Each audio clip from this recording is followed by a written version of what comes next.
So let's go over the waveforms.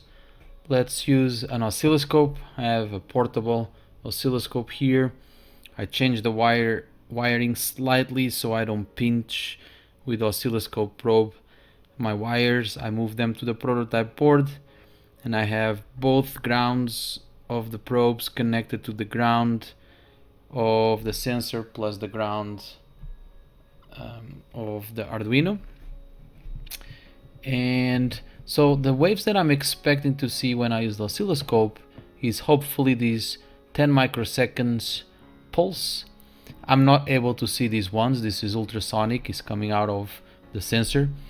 And then hopefully I can see these pulse, echo pulse, and this is going to change based on the distance that I have to the sensor. So my code is up and running over here. I'm going to see, yep, it's detecting.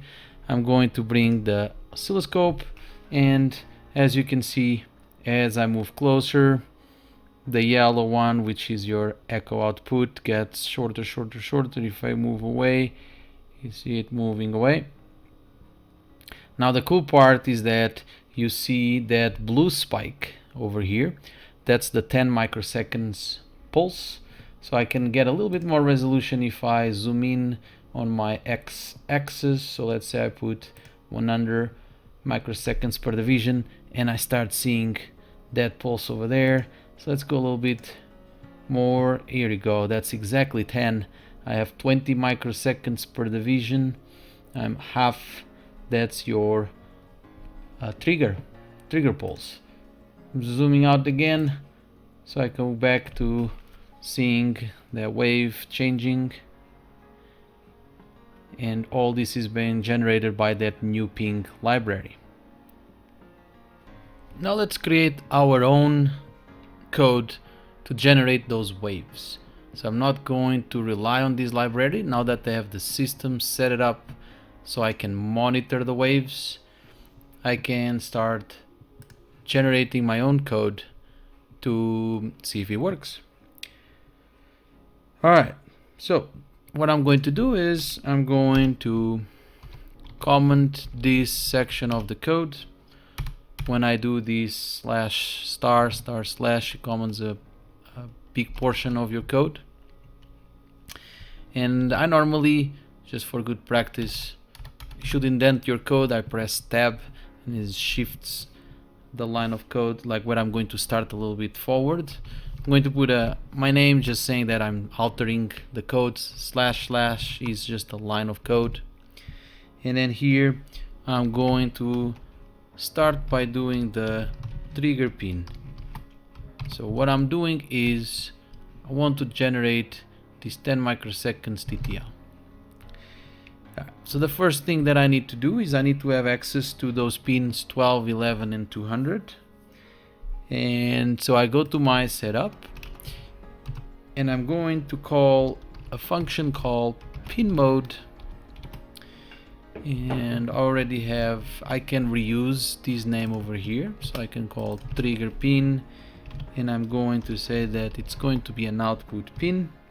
So once again, if I'm altering code, put my initials just to know, keep track of what I'm altering. I don't need these anymore. I'm not going to use that anymore. And now I need to define the echo pin as my input pin. Alright. Several things that you can do as you change code. We can save and we can keep compiling step by step to guarantee that all the changes that we do, we don't have any problems. Alright, perfect. So now let's go over the trigger pin. There is a function called digital write, and with Arduino, and I'm going to use this trigger pin, which is an output, and I'm going to put it high to number 1. Then I'm going to delay. There is a function called delay microseconds, and I'm going to do 10 microseconds, And then I copy this line of code and I put low and I compile. If the function does not exist, it will not show in orange. Done compiling, I deploy the code. And now because I comment this, because we are altering the code, if I go to the serial monitor, I'm not printing any information because I comment that information. However, on my waveform, I'm able to see most likely the pulse. Here you go. It's a little bit higher than 10 microseconds. That's due to different reasons in the code here, but it's close enough. Like, it needs to be minimum 10, so as long as it's greater, so it's probably around 12 microseconds. That's good enough. All right, cool. Let's keep going with your code. We just created the trigger pin. So one of the actually the reason why it's doing this, I forgot, is because we need to do a 60 millisecond wait between each cycle. So let's go back to our code and let's create that 60 millisecond. And I'm going to just say delay 60. This is going to be milliseconds if you want to just have the units over here so we know. So I'm going to compile and upload. We're going to wait while it's compiling. Compiles the code, uploads the code, and here you go. You get your 10, 12 microseconds. Now let's go over read echo. For reading echo, I need to declare a variable. I'm going to declare a variable called echo. There is a function called digital read. And I'm going to copy that echo pin inside of that digital read.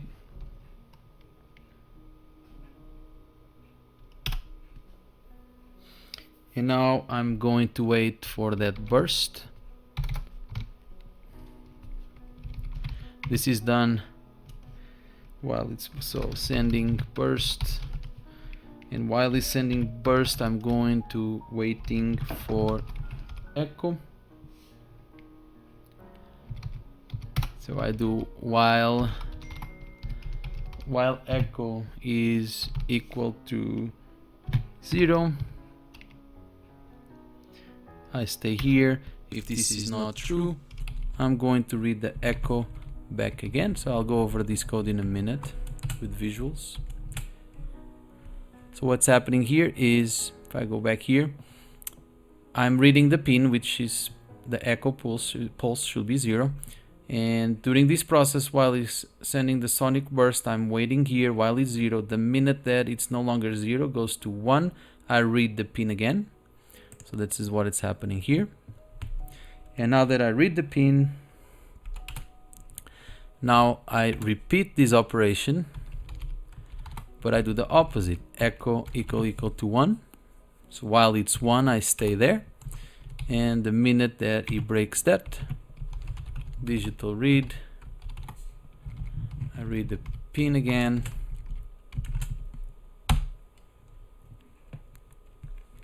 And so I'm waiting here while it's 1. The minute that it's not 1, goes 0. I can read it again. And that's it.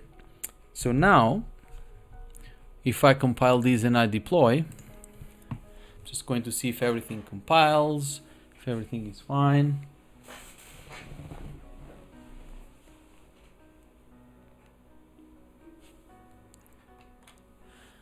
Right, done uploading, no errors, everything is good. Now the only thing that I need to do, so it's already triggering the pin, it's already doing the echo part, but I need to measure that time.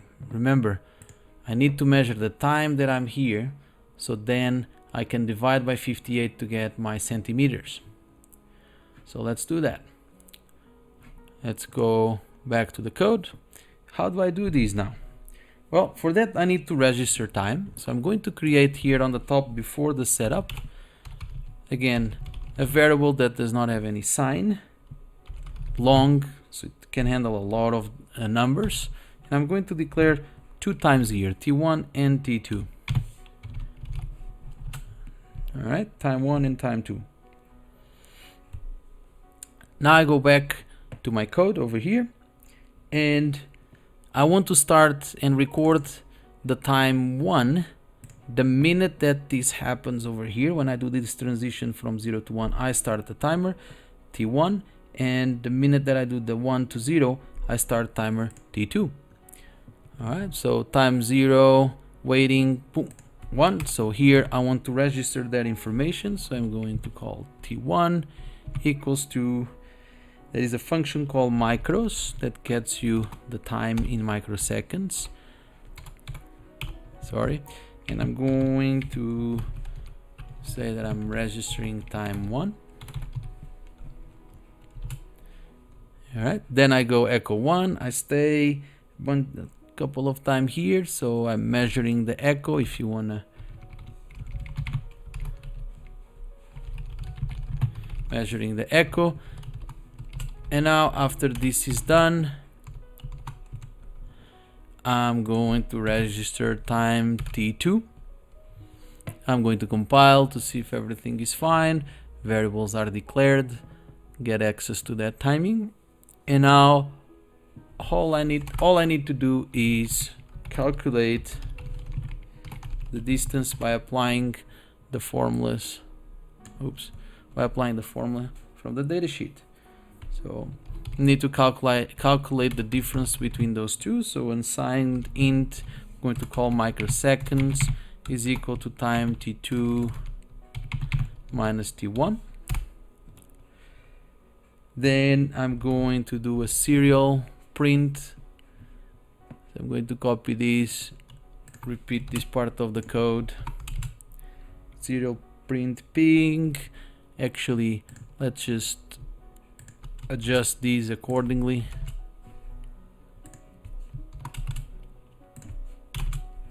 And I can use the library, or I can use the 58. Let's use the 58, compile, put my waveform. Let's go back to a decent resolution, the 500 microseconds. Done compiling, let's upload. It's already showing the echo there, which is cool. It shows these, but I'm not recording that information. Done uploading, and now if I go to the serial, and hopefully I'm able to measure. Pretty cool, huh?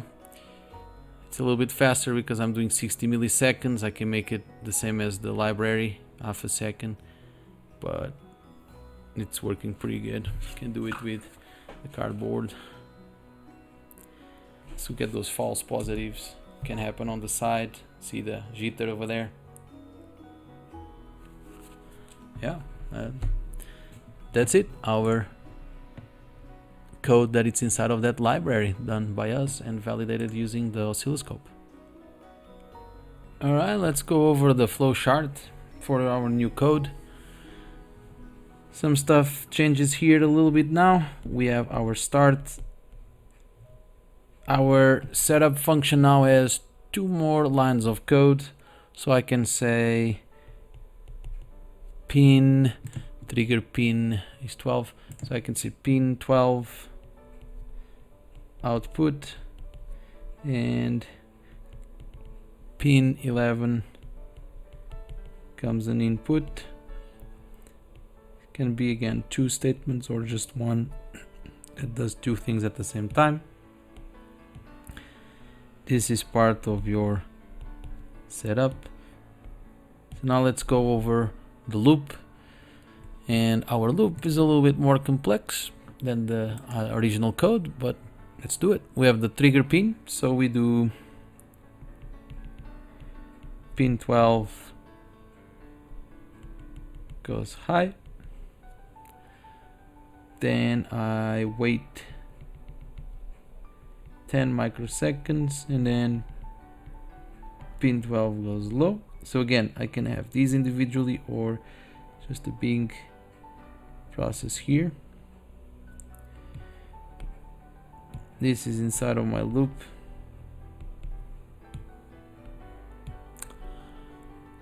Then I'm going to read the echo.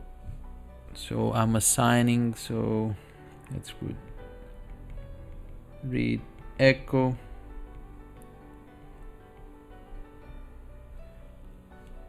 And now I have a while loop where I test for the echo equal to 0. So a testing is done with a diamond shape.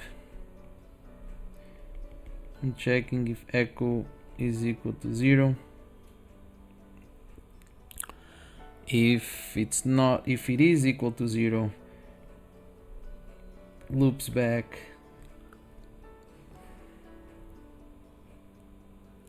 Sorry, if it's equal to 0, let me just, while it's equal to 0, I'm going to go back and read the pin. Actually, this is fun because I can, in terms of code, I can actually say this, that I go and I read the echo again. So if yes, I stay here.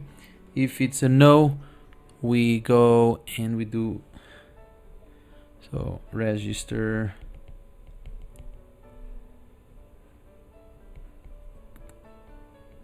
T1.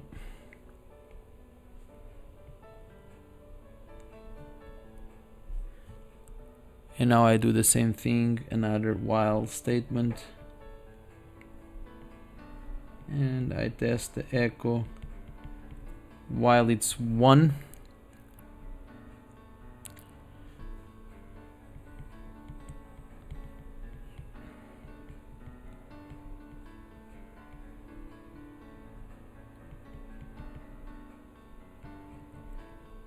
This is a good example. So 2 different ways of doing that while loop. If it's a yes, it goes there. And if it's a no, I'm going to register time 2.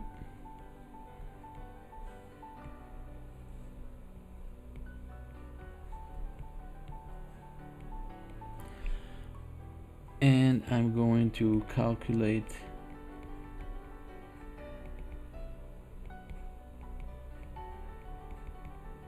distance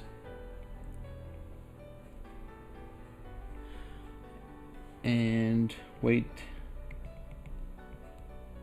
60 milliseconds. And now this loops back to the first pin high, pin low. So now this one loops back the beginning of your loop.